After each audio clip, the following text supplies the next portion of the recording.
So, Saturday ngayon, sabi ko sa anak ko, parang nakakalimutan ko na yata yung mga Pilipino. Wala nang katibayan na nagpapakita na ako isang Pilipino. Tara sa Asian store. So, ito na nga, dumating na kami, nauna na. Dumating na kami at yung mga plastic bag na yan, kung magkano ang nagastos ng anak ko. Sabi ko, $3 lang ang bawat balot ng gulay. $3 hanggang $5 ang pinakamahal. Tapos meron na nga isang plastic bag na cheese ring ni Mila. Ewan ko ba yung batang yan gustong-gusto ang cheese ring.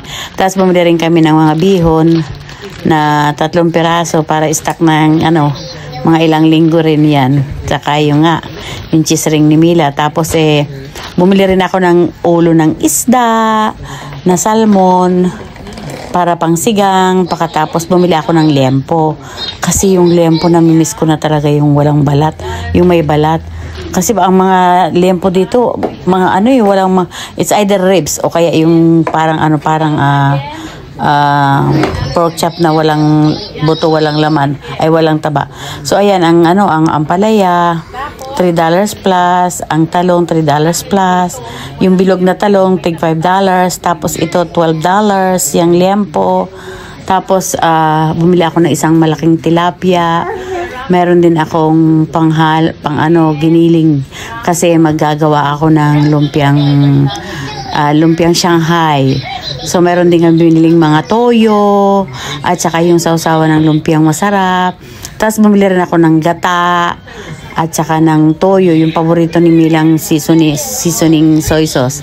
Paborito niya yun. At saka meron din kaming yung bumili ako ng malagkit kasi nagkikrave ako ng malagkit kahit anong luto na lang basta meron akong stock na malagkit. So yan ba ang nagda-diet? Hindi, sa totoo lang naman, hindi ko namang lalaklakin lahat yan ng minsanan. Sabi ng anak ko, anong gagawin mo dyan malahat? Aba, ay stock ko yan ng ilang araw. Kahit maglaga lang ako ng 2 ampalaya, ayos na sa akin. O kaya maglaga ng talong, pangpakbit na yung mga naan dyan. At saka yan, meron akong chocolate. Chocolate liquid, alam niyo na yun. Yung anak ko nagkikrave niyan. Saka meron na nga akong malaking tilapia. Malaking tilapia na yan, may higit $5 yata yan. Tapos yung ulo ng bangus, yan. Ay, ulo ng salmon. So, ayun na nga ang nabili ko. Ang saya-saya ko. Meron pa akong gabi. Ayan, ang dami namang nabili. At yung gatang malaki, yan. At alam niyo ba kung magkano ang inabot niyan? Meron pa akong yung na ginadgad na kamuting kahoy para hindi ako magadgad. At meron akong meron akong buko na malambot para pwede akong gumawa ng suman o kaya ng bibingka. Yan ang gagawin ko talaga. Kaso magluluto na lang ako, nakalimutan ko talaga, wala pala akong asukal na pula. Kaya kailangan pumunta sa store. So yung dami na yan, umabot ng $116.